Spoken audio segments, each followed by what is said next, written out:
Capítulo 1.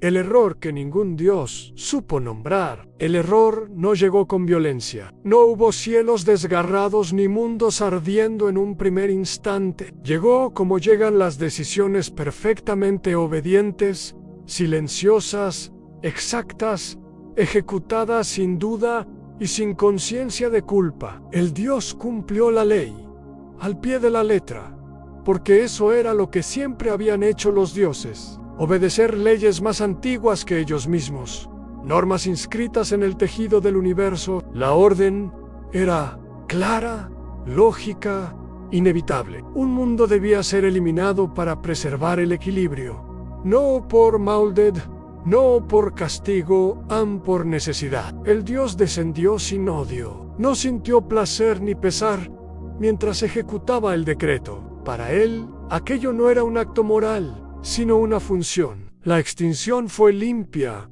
total, precisa. Civilizaciones enteras dejaron de existir en un parpadeo cósmico. No hubo tiempo para súplicas. El universo se reajustó como siempre lo hacía, y durante un breve momento todo pareció correcto. El problema fue lo que vino después. El Dios permaneció en silencio, esperando la siguiente orden. Pero algo había cambiado. No en el cielo, no en las leyes, sino en él.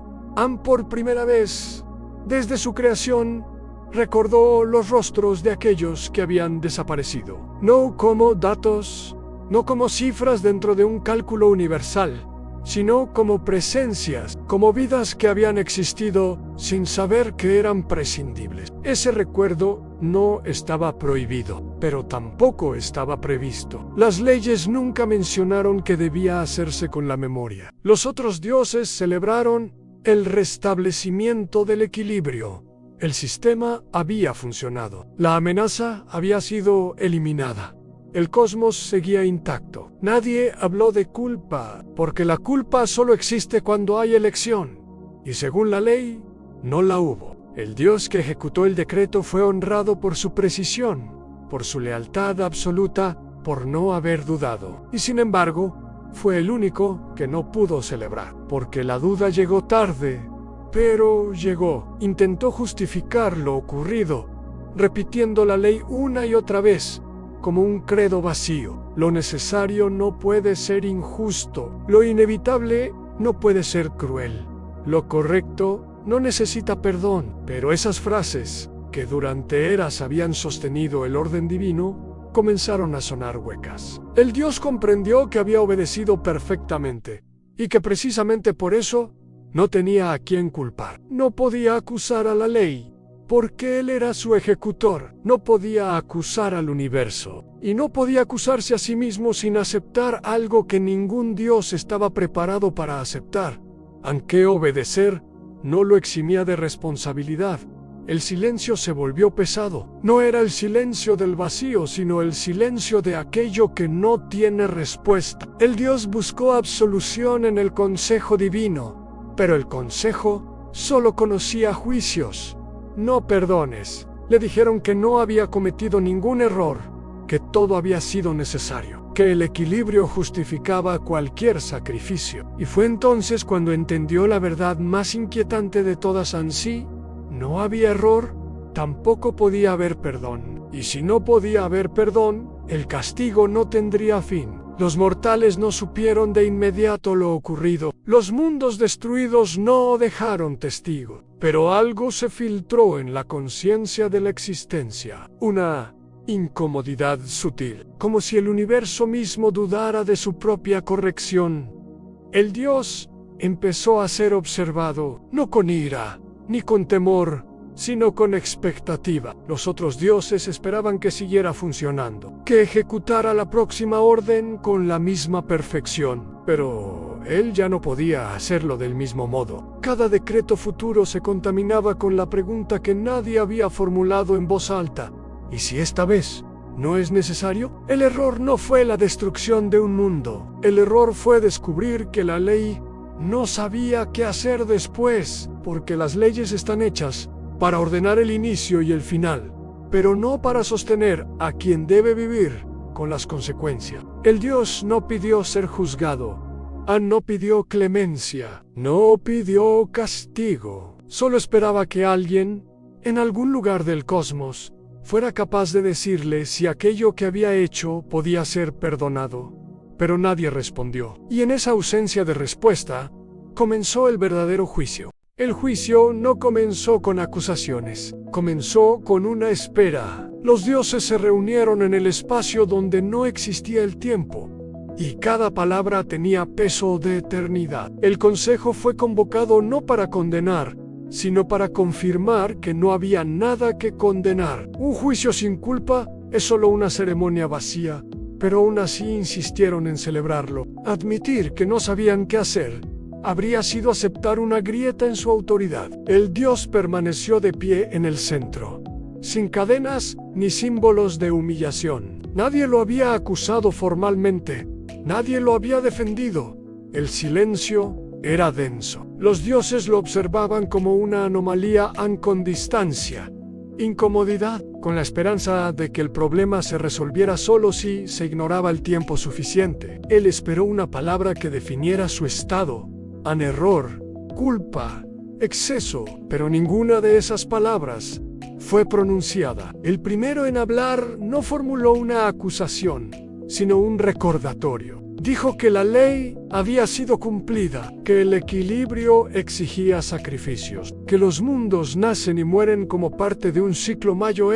Otros asintieron. Cada afirmación reforzaba la idea de que no había transgresión, y sin embargo, cuanto más insistían en su inocencia, más evidente se volvía el problema. Si no había culpa, ¿por qué estaban reunidos? Si no había error, ¿por qué el silencio resultaba insoportable? El dios entendió entonces que el juicio no trataba sobre lo que había hecho, sino sobre lo que había sentido después. La ley no contemplaba la memoria de los aniquilados, ni el peso de recordar rostros que ya no existían. Las normas regulaban actos, no consecuencias internas, y eso lo colocaba fuera de cualquier marco conocido. No podía ser absuelto porque no había sido acusado, no podía ser castigado porque no había delito, pero tampoco podía volver a ser lo que era antes. Algunos dioses propusieron cerrar el asunto, declarar oficialmente que nada había ocurrido, ordenar que el ejecutor regresara a su función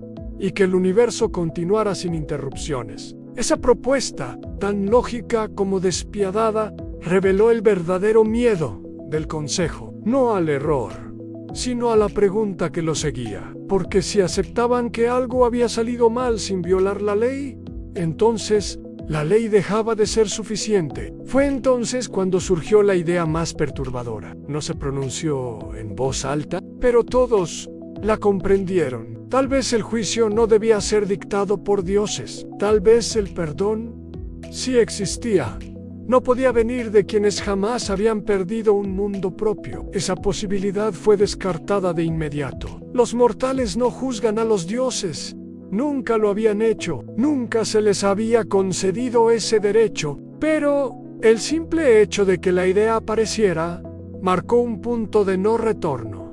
El consejo se disolvió sin veredicto, no porque hubieran llegado a un acuerdo, sino porque ninguno se atrevió a pronunciar una decisión que sentara un precedente irreversible. El dios fue liberado, si es que alguna vez había estado retenido. Regresó a un universo que seguía funcionando, pero que ahora parecía observarlo con atención incómoda. Cada mundo que existía lo hacía bajo la sombra de una pregunta no resuelta. Los mortales comenzaron a sentirlo sin entenderlo. No sabían de juicios divinos, pero percibían una grieta en la perfección del orden. Las oraciones pedían protección, no justicia. Los sacrificios se ofrecían con menos convicción. Algo había cambiado en la relación. El dios, marcado por un acto que no podía ser nombrado, se convirtió en un símbolo involuntario de esa fractura. Comprendió entonces que el castigo no sería impuesto desde arriba,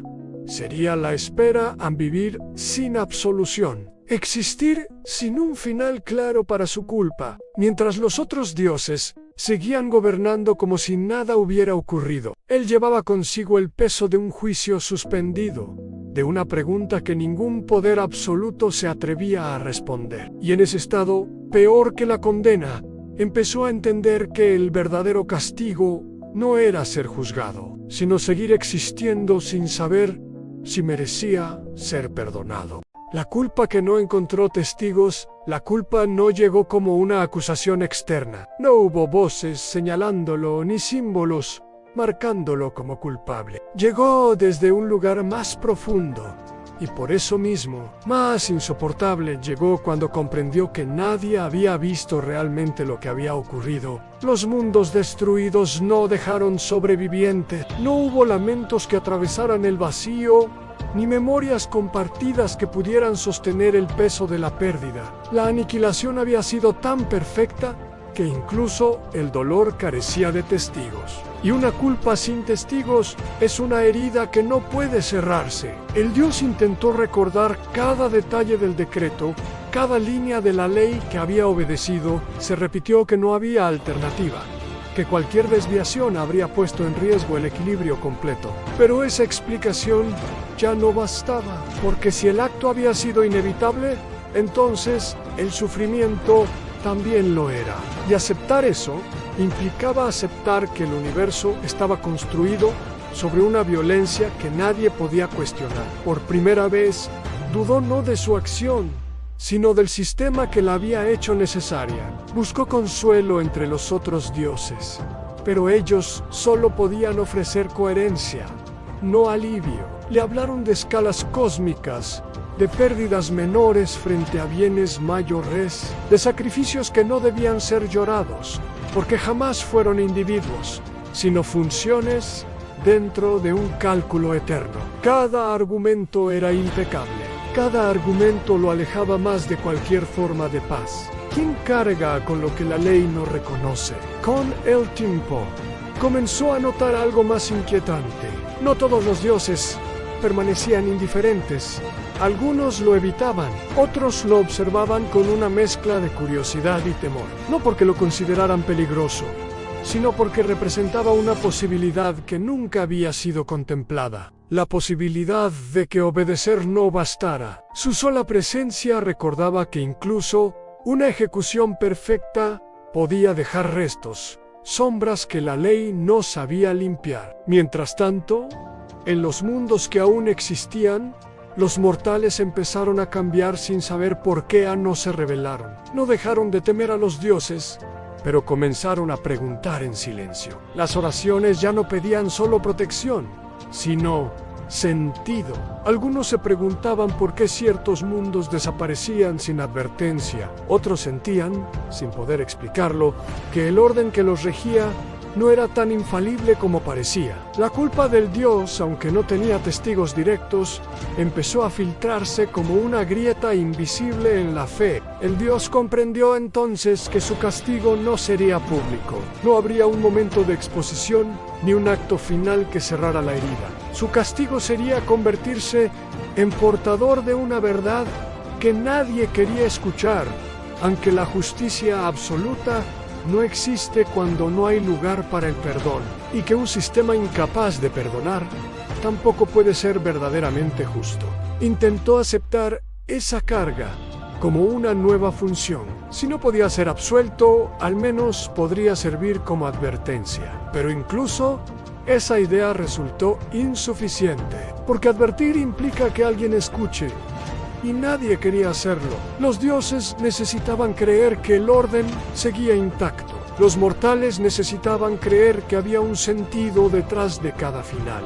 Y él se encontraba atrapado entre ambos, sosteniendo una culpa que no podía ser compartida sin destruir las certezas de todos. Fue entonces cuando surgió una posibilidad aún más perturbadora. Si no había testigos del error, tal vez era necesario crearlos. No para acusarlo, sino para que el peso de lo ocurrido dejara de existir solo dentro de él. La idea era peligrosa, casi blasfema, permitir que los mortales comprendieran lo que realmente implicaban las decisiones divinas, no como castigo, sino como verdad. El Dios no sabía aún cómo hacerlo, ni si se atrevería.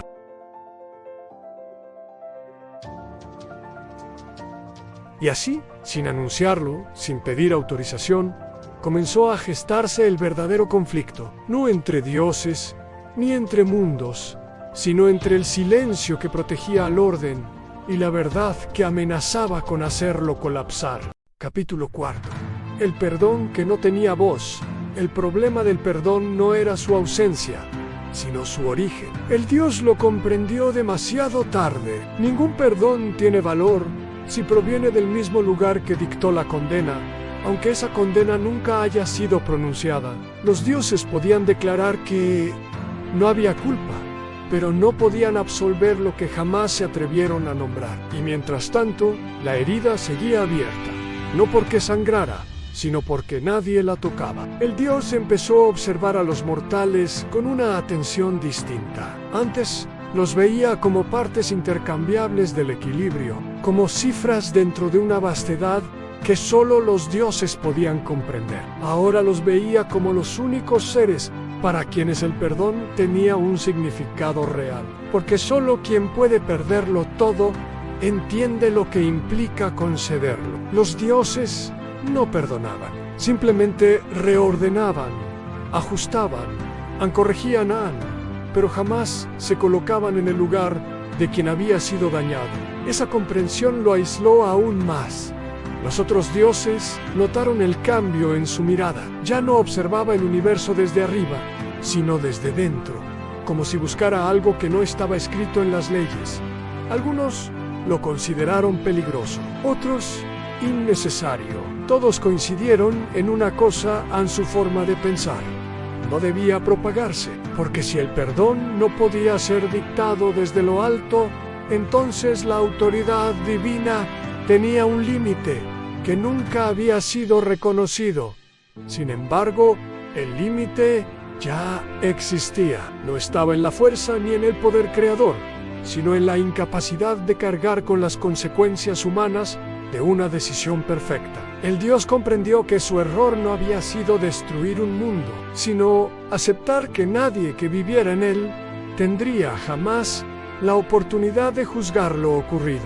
La perfección del acto había eliminado incluso la posibilidad de respuesta. Fue entonces cuando el silencio del universo empezó a cambiar de tono.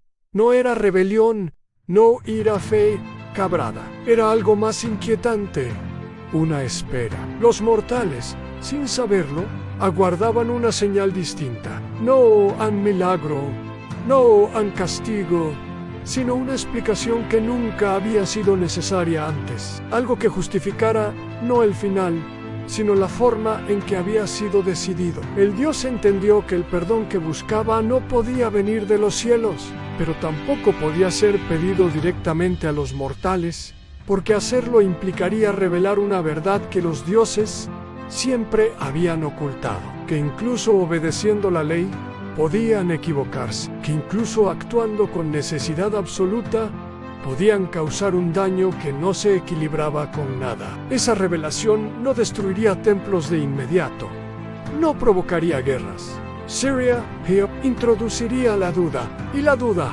una vez sembrada, no distingue entre dioses y leyes. El Dios dudó por última vez, no de la ley, ni de su culpa, sino de su derecho a seguir guardando silencio. Comprendió que mientras el perdón no tuviera voz, la culpa seguiría siendo eterna, y que tal vez el castigo verdadero no era vivir sin absolución, sino impedir que otros decidieran si estaban dispuestos a concederla. Con esa certeza, comenzó a tomar la decisión más peligrosa de todas, a no buscar perdón, sino crear las condiciones para que pudiera existir, y al hacerlo, aceptó que el juicio final no lo dictarían los dioses. Capítulo V.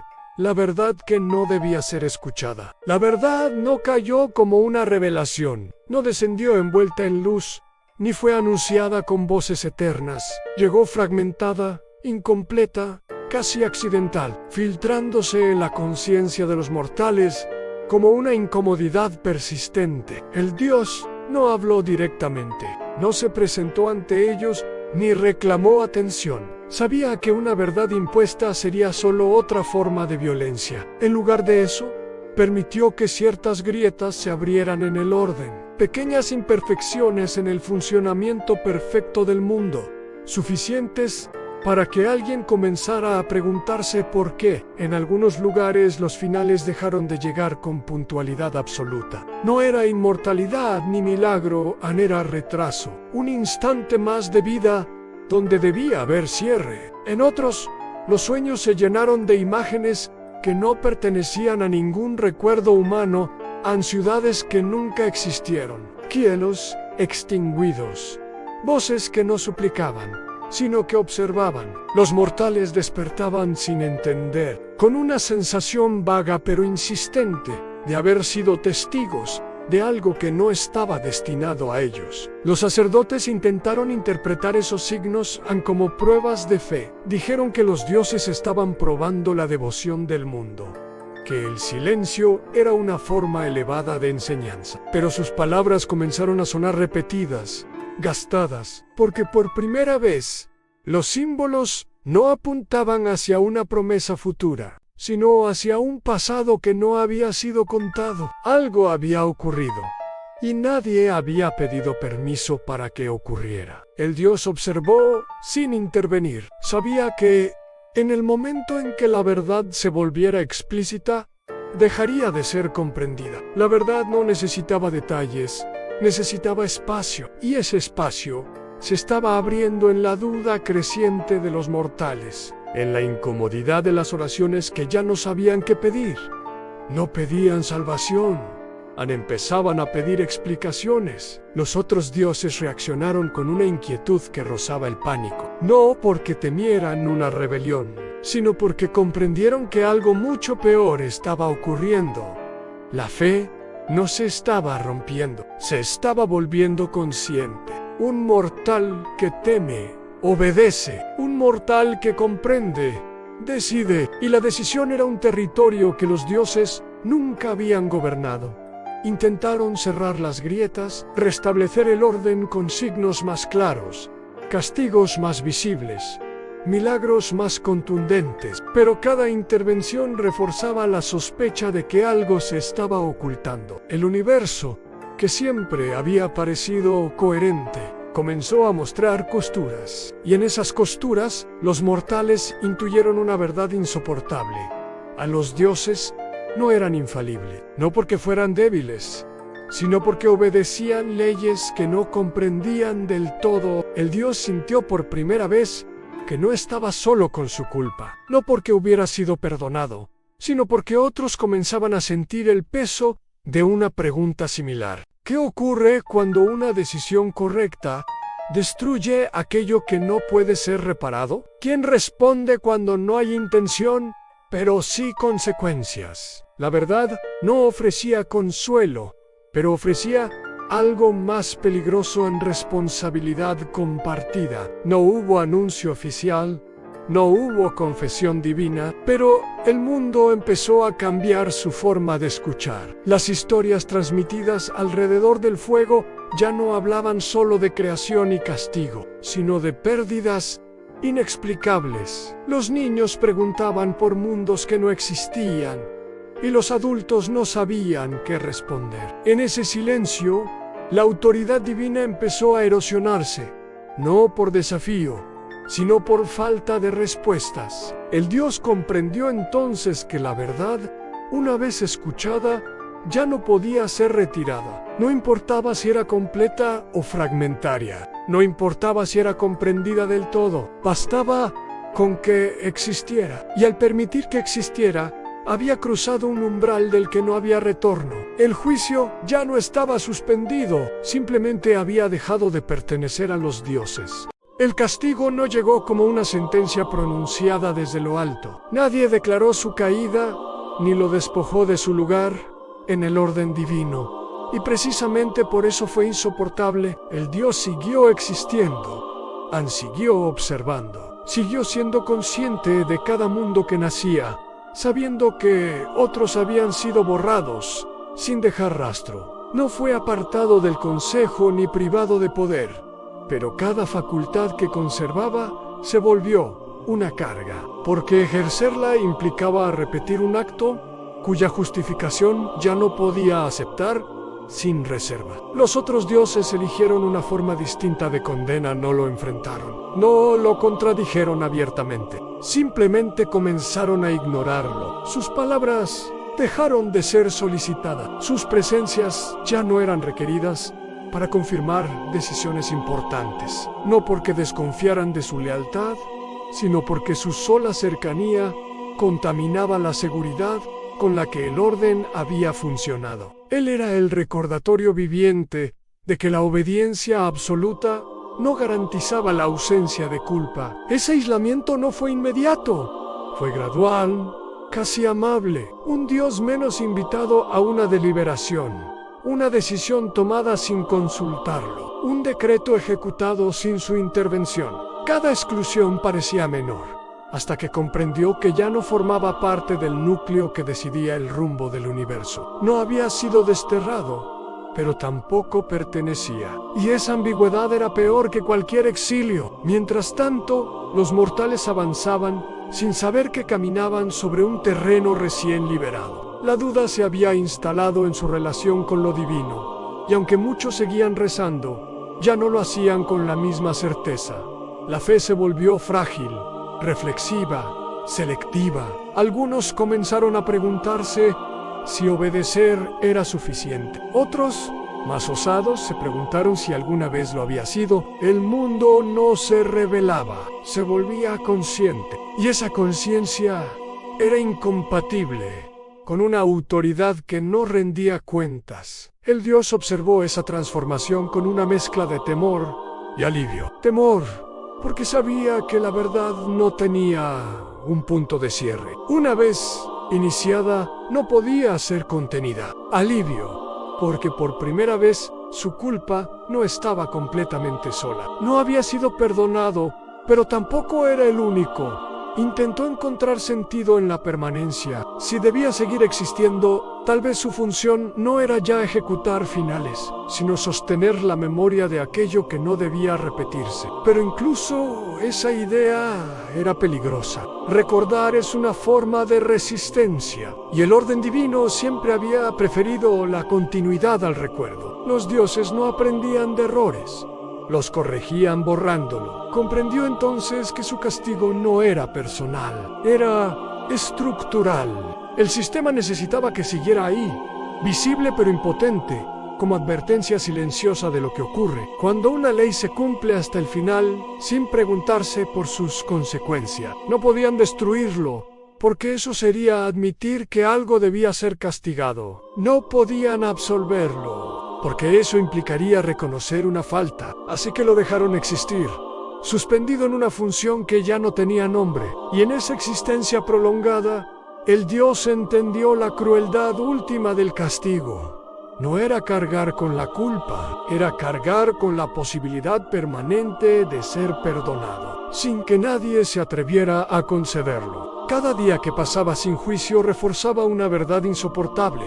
El perdón no llegaría desde arriba. Si alguna vez existía, tendría que surgir desde aquellos que habían aprendido a vivir sin certezas divinas. El castigo de seguir existiendo no tenía final a la vista, pero por primera vez, el Dios empezó a considerar que quizá ese final no debía ser decidido por los dioses. Capítulo 7. El perdón que nunca llegó. En el perdón no fue negado explícitamente. Nadie se levantó para decir que no lo merecía. Nadie pronunció una condena definitiva. Y sin embargo, el perdón nunca llegó. Permaneció suspendido como una posibilidad abstracta, mencionada en silencio, evitada en cada deliberación. Los dioses sabían que, si alguna vez lo concedían, algo esencial se rompería, porque perdonar implica aceptar que una autoridad puede errar, y aceptar eso habría vaciado de sentido cada ley pronunciada antes. El Dios es no con esperanza, sino con la resignación de quien entiende que la espera misma es parte del castigo. Cada instante sin absolución reforzaba una certeza incómoda. A los dioses no sabían perdonar, porque nunca habían aprendido a perder, no habían visto arder sus propios mundos, no habían sido reducidos a recuerdos que nadie conservaría. Su poder los había protegido incluso de la experiencia del daño irreparable. Mientras tanto, los mortales comenzaron a formular algo parecido a un juicio, aunque no lo llamaron así. No se reunieron para acusar a un dios, ni exigieron explicaciones directas, simplemente dejaron de pedir. La fe se transformó en observación. En lugar de suplicar intervención divina, empezaron a aceptar que ciertas respuestas no llegarían. Y en esa aceptación, el perdón tomó una forma inesperada a no absolver, sino seguir viviendo, sin olvidar. El Dios comprendió entonces que el perdón no siempre se concede como un acto explícito. A veces se manifiesta como la decisión de no destruir aquello que causó daño. Los mortales, al seguir existiendo sin venganza ni plegarias desesperadas, estaban haciendo algo que los dioses jamás habían hecho entre ellos, al aceptar la herida sin convertirla en ley. Pero ese tipo de perdón no podía ser recogido ni proclamado. No podía cerrar la culpa de manera definitiva. Los otros dioses interpretaron ese silencio mortal como una amenaza, no porque los humanos se volvieran violentos, sino porque se volvían autónomos. Un perdón que no necesita ser otorgado desde lo alto vuelve innecesaria la absolución divina, y sin absolución, la culpa del dios quedaba sin resolución formal, flotando en un espacio que el orden no podía regular. El dios sintió por primera vez que el juicio había terminado sin veredicto, no porque hubiera sido perdonado, sino porque nadie más esperaba una respuesta final. El mundo seguía, las historias se transmitían con matices nuevos. La pérdida ya no se explicaba solo como designio, sino como consecuencia de decisiones que alguien, en algún lugar, había tomado, no con odio, no con crueldad, sino con obediencia. Y esa distinción cambió todo. Comprendió entonces la ironía más cruel de su destino. Había buscado perdón para aliviar su culpa, pero el mundo había aprendido a vivir sin concederlo. No lo necesitaban. Su crecimiento no dependía de absolver a un dios, sino de asumir que incluso las fuerzas más altas podían equivocarse sin intención. El perdón, en su forma más profunda, no cerraba la herida, permitía que existiera sin gobernarlo todo. El Dios permaneció en silencio, no por imposición, sino por comprensión. Si hablaba ahora, rompería algo que apenas comenzaba a sostenerse. La humanidad no necesitaba una confesión divina, necesitaba espacio para decidir qué hacer con lo que sabía, y en ese espacio, el perdón dejó de ser una palabra pendiente para convertirse en una práctica cotidiana, silenciosa, imperfecta. El perdón que nunca llegó desde los cielos había nacido abajo, sin ceremonias, sin autoridad, sin finales claros, y al aceptarlo, el Dios entendió que su castigo no tendría resolución divina, no habría absolución ni condena final, solo la continuidad de un mundo que ya no esperaba que los dioses decidieran cómo debía cerrarse una herida. Capítulo 8. El final que nadie dictó. El final no llegó como una conclusión ordenada. No hubo señal que anunciara su proximidad. Simplemente ocurrió cuando dejó de ser necesario esperar algo más. El Dios no fue destruido. Su final fue más sutil y por eso mismo más definitivo. Dejó de ocupar un lugar en el orden. No porque alguien lo expulsara, sino porque el mundo había aprendido a funcionar sin necesitar su absolución. Los otros dioses continuaron existiendo, pero algo en su autoridad se había erosionado para siempre. Ya no eran los únicos depositarios del sentido. Las leyes seguían operando. Los ciclos continuaban. Ninguna norma podía volver a presentarse como incuestionable. Había enseñado al universo a vivir con preguntas sin respuesta. El Dios observó ese cambio con una calma nueva. No alivio, no redención, sino aceptación. Comprendió que el perdón no era un acto que debía recibir, sino una condición que ya no definía su existencia. El mundo no necesitaba cerrar su culpa para seguir adelante, y al entenderlo, dejó de cargarla. An no fue absuelto, no fue castigado, simplemente dejó de ser central. No hubo ceremonia cuando su presencia comenzó a desvanecerse. No un desvanecimiento físico, sino funcional.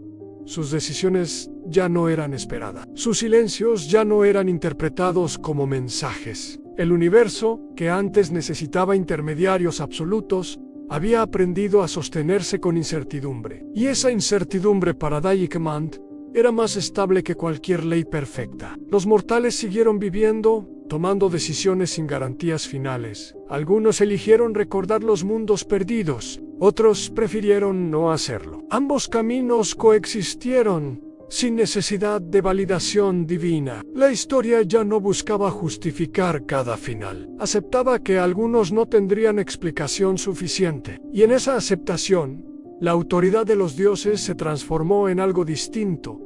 Presencia sin mandato. Existencia sin derecho a imponer cierre. El dios comprendió entonces la última ironía de su viaje. Había buscado perdón para poder terminar. Pero el mundo le había enseñado que no todos los finales necesitan resolución. Algunos existen precisamente para recordar que ninguna autoridad debe decidirlo todo. Su final no fue una desaparición, sino una retirada silenciosa del centro de la historia. Cuando dejó de ser necesario, dejó de ser, y el universo no colapsó. Continuó sin cielos absolutos, sin infiernos definitivos, sin un final dictado desde arriba. Ese fue el único cierre que nadie pudo revocar. Lo que quedó cuando nadie decidió el final, nadie escribió el cierre. No hubo sentencia final, ni palabra definitiva que pudiera ser citada como conclusión. El universo siguió existiendo, no porque alguien lo permitiera, sino porque nadie se atrevió a detenerlo. Y en esa continuidad sin autorización, algo esencial cambió para siempre. Los dioses permanecieron, pero ya no ocuparon el centro del sentido. Sus leyes siguieron funcionando, aunque dejaron de presentarse como verdades absolutas. El orden continuó, pero sin la promesa de que cada final tendría justificación. Por primera vez, el mundo aceptó que algunas pérdidas no podían ser equilibradas, y que ninguna autoridad tenía derecho a cerrarlas en nombre de la perfección. El Dios que había buscado perdón no fue recordado como culpable ni como inocente. Su nombre se diluyó entre historias incompletas, mencionado solo cuando alguien se preguntaba si obedecer bastaba. No desapareció del todo, simplemente dejó de ser necesario. Y en ese abandono silencioso, encontró algo que nunca había sido escrito en ninguna ley en descanso, sin absolución. Los mortales aprendieron a vivir sin garantías, no porque fueran más fuertes, sino porque comprendieron que ningún final impuesto desde lo alto podía protegerlos del dolor. Y aún así, eligieron seguir, no para justificar lo ocurrido, sino para no repetirlo sin preguntas. El perdón, si existía, ya no era un acto divino. Era una decisión frágil, cotidiana, imperfecta. El universo no se volvió justo, pero dejó de fingir que lo era. Y quizá ese fue el único final posible.